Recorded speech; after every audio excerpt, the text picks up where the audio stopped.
Bureau report news 18। तो एक के बाद एक जिस तरह से 24 घंटे के भीतर 20 से ज्यादा हत्याएं हुई, उसके बाद लॉ एंड ऑर्डर पर सवाल उठना लाजमी हो जाता है। आखिर क्यों इस तरह के हालात बने हैं? आखिर समाधान इसका क्या है? आखिर कैसे पुलिसिंग बदलेगी बिहार की? हमारे सभी मेहमान हमारे साथ जुड़ चुके हैं, करेंगे चर्चा की शुरुआत। डॉक्टर अशोक सिन्हा, बीजेपी नेता, हमारे साथ जुड़े, बहुत स्वागत है आपका। विजय प्रकाश, आरजेडी विधायक है, बहुत स्वागत है आपका भी। दानिश रिजवान, हम प्रवक्ता, हमारे साथ जुड़े, आपका भी बहुत स्वागत है। प्रोफेसर नवल किशोर चौधरी हमारे साथ जुड़े हैं, राजनीतिक विश्लेषक, आपका भी बहुत स्वागत है। सबसे पहले डॉक्टर अशोक सिन्हा, आपसे ही जानना चाहूंगी, आखिर क्या हो गया है तो शासन बाबू के बिहार को अपराध की घटनाएं थमने का नाम नहीं ले रही हैं? सिरांधा, मैं समझता हूं कि कम से कम 2 या 3 बार मैं लॉ एंड ऑर्डर पे आपके यहाँ आया हूं और आप खुद महसूस करती होंगी एज अ सेंसिटिव एंकर कि जो अपराध का कैरेक्टर है, चरित्र है, उसमें निश्चित रूप से कुछ पैराडाइम शिफ्ट हैं। अब आपसी रंजिश के चलते अगर 2 फैमिली वाले चचेरे भाई आपस में एक दूसरे का मर्डर कर दें, या फिर 2 दोस्त जो कल पटना में हुआ, बहुत क्लोज फ्रेंड, अच्छे स्टूडेंट, और बहुत फ्लिम्सी रीजंस पे, तो मैं समझता हूं कि the time has come for a sensitive explanation of the society को में ही बहुत सेंसिटिव अवलोकन, समाधान पर भी बात करेंगे। डॉक्टर अशोक सिन्हा, आप निश्चित रूप से जो पुलिस की भाषा होती है आप वही कह रहे हैं, लेकिन आप ये मत भूलिए कि सिर्फ इस तरह के ही आपसी रंजिश में ही आपराधिक घटनाएं अंजाम नहीं दी जा रही हैं, संगठित अपराध भी बड़े पैमाने पर हो रहे हैं। घर बैठे किसी की हत्या कर दी जा रही है, लूट छिनतई की घटनाओं में कमी नहीं आ रही है, कोई दिन दहाड़े ज्वेलरी शॉप लूट ली जाती है, तो सीएसपी संचालक से पैसे लूट लिए जाते हैं, कहीं एटीएम में पैसे डालने जा रहे हैं लोग, वहां पर पैसे लूट लिए जाते हैं। आखिर इस तरह की घटनाएं क्यों आ रही हैं सामने? नहीं, मेरे कहने का ये मतलब नहीं था। मैं कह रहा था कि जो हीनेस क्राइम जो हैं, निश्चित रूप से उसमें सेंसिटिविटी की जरूरत है। जहां आप ऑर्गेनाइज्ड क्राइम की बात कर रही हैं, तो ऑर्गेनाइज्ड क्राइम का टाइम के साथ निश्चित रूप से जैसे हमारे पास समाधान बढ़ा है, उसी तरह से क्राइम करने के भी डायमेंशंस बहुत ज्यादा चेंज हुए हैं। Society as a whole, we have to decide, we have to educate. Dimension change हुए होते तो आंकड़ों में बढ़ोतरी नहीं होती। अशोक जी, केवल आपके पास आऊंगी। ऑर्डर एजेंसी एसके भारद्वाज जी, पूर्व डीजी हमारे साथ जुड़े हुए हैं। एसके भारद्वाज जी, आपसे जानना चाहूंगी, जिस तर्क जिस तरह से अशोक सिन्हा दे रहे हैं, वो ये कह रहे हैं कि आपसी रंजिश की वजह से बहुत सारी घटनाएं सामने आ रही हैं। जिस तरह से अब अपराध का नेचर बदला है, वो कहीं ना कहीं एक बदलाव के संकेत जरूर दे रहे हैं। क्या आपको ऐसा लगता है? और क्यों ऐसे बार बार इस तरह की घटनाएं हो रही हैं? क्या ऐसा लग रहा है कि पुलिस का इकबाल लगातार खत्म होता जा रहा है? पुलिस जो कानून व्यवस्था दुरुस्त रखने का दावा करती है वो नहीं कर पा रही है, उसमें असफल हो रही है? देखिए, सोसाइटी में परिवर्तन होता रहता है, और अगर आप अभी रिसेंटली कल की और आज की घटनाएं देखें तो कॉरेस्पॉन्डिंग ईयर्स में अगर देखें तो होली के ऊपर जो मर्डर्स की संख्या इससे काफ़ी अधिक। इस साल तो अभी मैंने डीजी कंट्रोल से आते वक्त बात की थी, तो आज 18 लोगों की हत्या हुई है, जिसमें नालंदा में 6, गया में 2, बक्सर में 2, पटना में 2, और कल 3 घटनाएं हुई हैं जी। तो अगर आप पिछले 10 साल का आंकड़ा उठा करके देखेंगे तो होली में इससे ज्यादा घटनाएं, मैं इसको कोई जस्टिफाई नहीं कर रहा हूं, लेकिन ऐसा है कि घटनाएं तो अब जो पूर्व रंजिश से अगर घटनाएं हो रही हैं तो उसमें तो पुलिस का कोई ज्यादा रोल नहीं रह जाता है, और हमको ये देखना है उस घटना के बाद पुलिस ने एक्शन क्या लिया।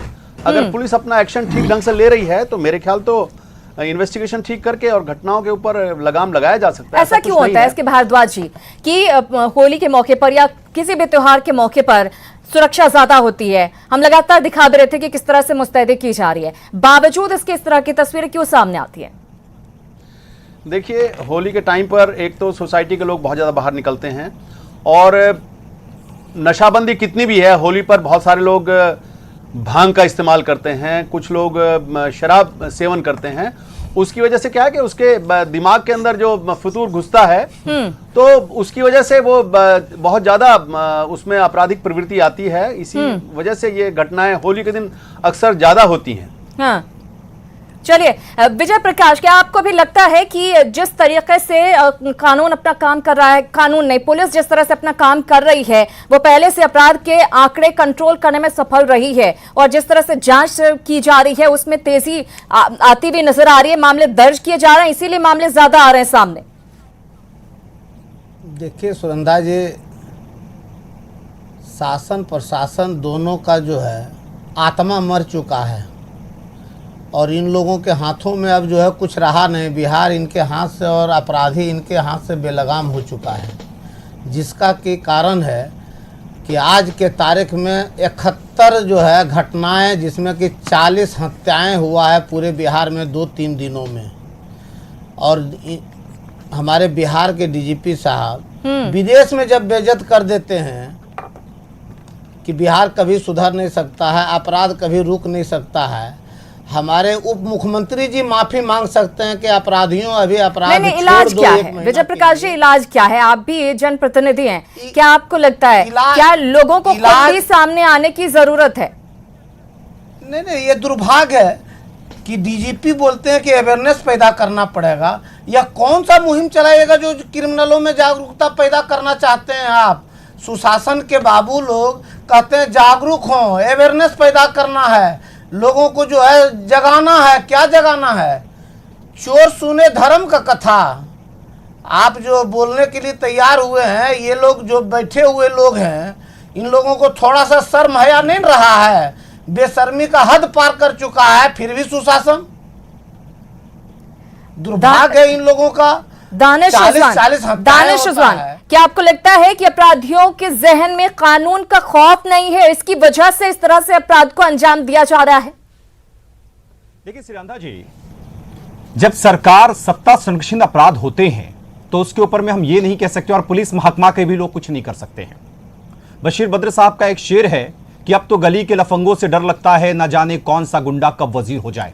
एडीआर की रिपोर्ट कहती है कि जनता दल यूनाइटेड जो बिहार के सत्तारूढ़ पार्टी के लोग हैं, उनके 81% सांसद अपराधी हैं और उनके ऊपर आपराधिक मामले दर्ज हैं। ये मेरी रिपोर्ट नहीं कहती है।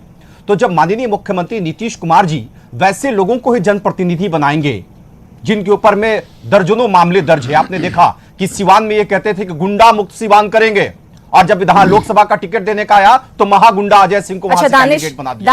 आपने देखा, क्या आपको लगता है कि कोई भी पॉलिटिकल पार्टी ऐसी है जिसके भीतर कोई दागी विधायक या सांसद नहीं है? सिरांधा जी मुझे कंप्लीट कर लेने दीजिए।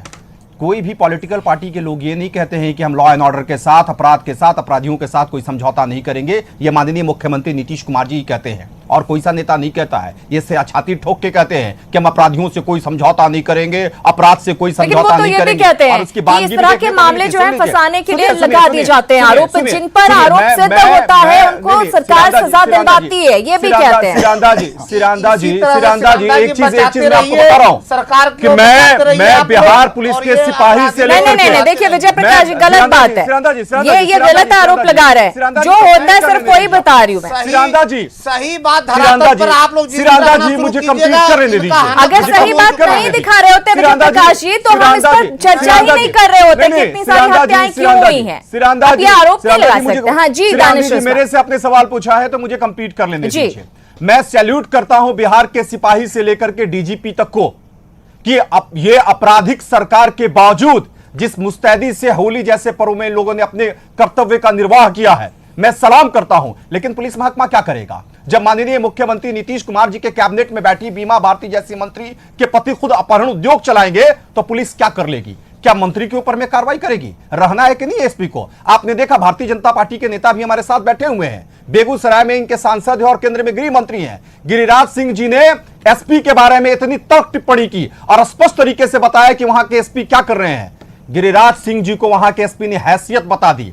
आप दबाव बनाइएगा किसी एसपी के ऊपर में, आप चाहिएगा कि इनको पकड़िए, उनको छोड़ दीजिए। जब आप दबाव बनाइएगा तो अपराध नहीं रुकेगा। दानिश ये भी तो होता है कि जब आप एसपी अगर सही तरीके से काम नहीं कर रहा है, उसको आप अगर इंस्ट्रक्शंस नहीं देते हैं, तब आप पर भी सवाल उठते हैं। ये होता है कि नहीं होता? देखिए सिरांदा जी, कौन कार्रवाई करेगा वही तो मैं आपसे पूछ रहा हूं। वही मैं कह रही हूँ कि अगर कोई सही तरीके से काम नहीं कर रहा है, तो अगर फटकार लगाई जाती है तो उस पर भी सवाल उठाए जाते हैं। खैर, प्रोफेसर नवल चौधरी, आपसे जानना चाहूंगी मैं, जिस तरीके से आपराधिक घटनाएं अंजाम दी जा रही हैं, क्या आपको लगता है कि एक तो सबसे पहली बात ये कि आखिर सबसे बड़ी वजह इसकी क्या है, और दूसरी चीज ये कि शराबबंदी प्रदेश में की गई और शराबबंदी तो कर दी गई, लेकिन उस पर वाकई में शराबबंदी हुई नहीं, उसके बाद अवैध कारोबार उसका शुरू हो गया, कई सारे मामले आए जिसमें कि पुलिस की संलिप्तता भी सामने आई कि किस तरह से शराब के कारोबार में पुलिस के लोग इन्वॉल्व हैं। लोग खुद लाइव प्रोग्राम में हमारे ये कहते हुए नजर आए हैं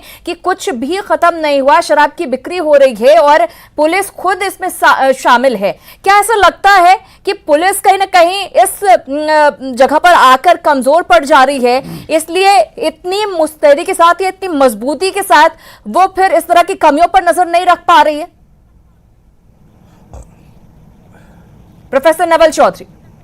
देखिए, मैं शासन और प्रशासन से प्रारंभ करूंगा जी। शासन और प्रशासन दोनों का क्राइम के प्रति जो पहले का संदेश था, वह संदेश कमजोर हुआ है। 15 साल के शासन में शुरुआती दौर में जिस तेजी से क्राइम कंट्रोल हुआ था और एक माहौल सुरक्षा का पैदा हुआ था, उस माहौल में लगातार गिरावट आ रही है। मैं केवल होली की बात नहीं करता, लगातार घटनाएं घट रही हैं, राजधानी में घटनाएं घट रही हैं। रूलिंग डिस्पेंसेशन को, सरकार को डिनायल की स्थिति में नहीं रहना चाहिए, स्वीकार करना चाहिए लॉ एंड ऑर्डर की स्थिति में गिरावट आई है।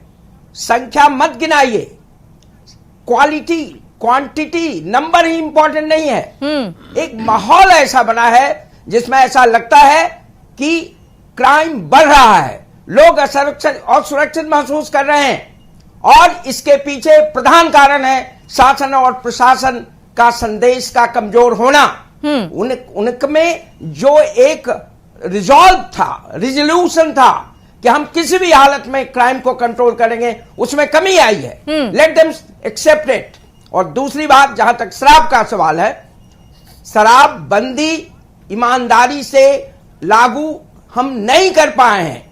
स्वाभाविक है कि प्रशासन इसके लिए जिम्मेवार बहुत हद तक है, और प्रशासन में जो सिविल एडमिनिस्ट्रेशन है और जो पुलिस एडमिनिस्ट्रेशन है, कहीं न कहीं उसमें कमी है, इसको स्वीकार करना चाहिए। बिल्कुल, और बहुत अहम बात आपने कही है नवल चौधरी जी, बहुत अहम बात कही है। एसके भारद्वाज जी, आपसे यही सवाल मैं करना चाहूंगी कि अक्सर ये देखा जाता है कि आप सफाई देते हुए नजर आते हैं कि नहीं, ऐसा कुछ नहीं है, पुलिस की कहीं पर भी कोई कमी नहीं है, पुलिस जो अपना काम कर रही है जितनी मुस्तैदी के साथ वो कर सकती है।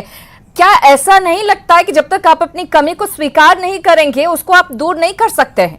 अगर सिर्फ ये मान लिया जाए कि आपसी रंजिश की वजह से ही इस तरह के मामले सामने आते हैं, तो ये भी ठीक नहीं है, क्योंकि ऑर्गेनाइज्ड क्राइम में भी लगातार बढ़ोतरी हो रही है और उसको कम करना है तो आपको एक स्ट्रैटेजी बनानी ही पड़ेगी। देखिए, यहाँ पर मैं एक सुझाव देना चाहता हूँ बिहार सरकार को और डीजीपी बिहार को और होम सेक्रेटरी, जो प्रिंसिपल सेक्रेटरी होम है, अभी एडिशनल चीफ सेक्रेटरी होम है, वो एक आदेश निकला है करीब 1 साल पहले, जिसमें पुलिस के अच्छे अच्छे अफसरों को दागी अफसर बनाया गया है। अब जो पुलिस ऑफिसर जिसकी 25 साल की, 30 साल की सर्विस हो गई, 28 साल की सर्विस हो गई, उसको 3 सजा अगर है तो उसको जिला से बाहर निकाल दिया, उस पर एक प्रोसीडिंग हो गई तो उसको थाना से निकाल दिया। और सब इंस्पेक्टर पर कैसे प्रोसीडिंग होती है, मैं आपको बताना चाहता हूं कि सब इंस्पेक्टर की अगर वर्दी ढीली है, उसका पेट खराब है, उसकी बेल्ट थोड़ी ढीली है, तो एसपी साहब सस्पेंड कर देंगे। उसके बाद में उसकी टोपी थोड़ा सा बाईं तरफ होना चाहिए उसका ये, और बीच में आ गया तो सस्पेंड हो जाएंगे। थोड़ा सा शेबिली ड्रेस है, सस्पेंड हो जाएंगे। उसकी केस डायरी अगर 5 दिन लंबित रह गई तो सस्पेंड हो जाएंगे। उसके बाद में उसकी स्टेशन डायरी 5 घंटे पेंडिंग रहेगी तो सस्पेंड हो जाएंगे। एसपी ने सस्पेंड किया है, उसकी इंक्वायरी करेंगे डीएसपी आरोप को सत्य पाएंगे, और अच्छे अच्छे अफसर जो है उसमें प्रताड़ित हो जाते हैं, उनको सजा मिल जाती है। अच्छा। ये देखना चाहिए कि किस प्रकार की सजा है। अगर उनको कोई मॉरल टर्पिट्यूड की सजा नहीं है तो उन सबको दोबारा से बैठाया जाना चाहिए, थानों को उनको प्रभार देना चाहिए, और वो लोग स्पेशल ब्रांच और सीआईडी और विजिलेंस और इस तरह की तमाम जगहों पर अच्छे पदाधिकारी पड़े हुए हैं। डॉक्टर अशोक सिन्हा, ऐसा लगता नहीं है कि वैसे तो नीतीश कुमार लगातार हिदायत देते रहते हैं अपने पुलिस को कि आप किस तरह से लॉ एंड ऑर्डर को दुरुस्त कर सकते हैं, लेकिन ऐसा नहीं लगता कि पुलिस महकमा और सरकार इकट्ठे एक बार बैठे और सभी के सुझाव लिए जाएं, उस पर अमल किया जाए। बिल्कुल। और एक सलाह और कहना चाहता हूं, एक सलाह, मेरी बात अभी पूरी नहीं, एक सेकंड रुकिएगा। वो जो आप बात कर रही थी निश्चित रूप से वो सही है। अरे इनका और ये मानना पड़ेगा है सिरांधा जी, ये मानना गिरिराज पड़ेगा। सिंह बेचारे रोते हैं कि एसपी उनकी बात नहीं सुनता है। अब बीजेपी के लोगों को कौन सीरियस लेता है बिहार में? गिरिराज सिंह रो रहे थे, देख रहे थे। वक्त की कमी है, वक्त की कमी है। मुझे कुछ बात शॉर्ट में अशोक जी, शॉर्ट में देखिए सिरांधा, ये बात हकीकत है कि सोसाइटी में बहुत ज्यादा ट्रांसपेरेंसी आई है, चाहे वो केस इंस्टीट्यूशन की बात हो। देखिए आप इस पर नहीं बोल रहे हैं कि आप मीटिंग करेंगे या नहीं करेंगे, उस पर सुझाव लिए जाएंगे या नहीं लिए जाएंगे, कैसे व्यवस्था को दुरुस्त किया जा सकता है, उस पर काम करेंगे या नहीं करेंगे। वक्त की कमी है, अब ज्यादा लंबा ये नहीं सुन पाऊंगी कि ये अच्छा हुआ है वो अच्छा हुआ है। कमी पर बात की जाए तो ज्यादा बेहतर होगा, हम उस कमी को दूर भी कर सकेंगे। आप सभी मेहमान हमारे साथ इस चर्चा में शामिल हुए, आप सभी का बहुत बहुत धन्यवाद। उम्मीद यही करते हैं कि सब मिलकर इस पर विचार करें, सोचें, अगर समाज में भी बदलाव लाने की जरूरत है तो उस पर भी विचार किया जाए। पुलिसिंग में कहां कमी रह जा रही है उस पर भी विचार किया जाए, सभी के सुझाव लिए जाए, उस पर अमल किया जाए। शेयर चैट के जरिए हमने सवाल ये जनता से भी पूछा, अपने दर्शकों से भी पूछा, क्या बिहार पुलिस कानून व्यवस्था संभालने में अक्षम है? राहत की बात ऐसे कह सकते हैं कि 67.8% लोगों ने कहा है नहीं, यानी कि वो विश्वास अभी भी पुलिस पर कर रहे हैं। 32.2% लोगों ने कहा है हां, पुलिस जो है कानून व्यवस्था संभालने में अक्षम है। लेकिन बड़ा सवाल यही है कि आखिर कब इस तरह की वारदातें होनी रुकेंगी, कब ऑर्गेनाइज्ड क्राइम रुकेगा, कब एक शख्स सुरक्षित खुद को महसूस करेगा घर से बाहर निकलकर और घर आने तक। चलिए फिलहाल इसी के साथ महाबहस में इतना ही, लेकिन न्यूज़ 18 बिहार झारखंड पर खबरों का सिलसिला लगातार जारी।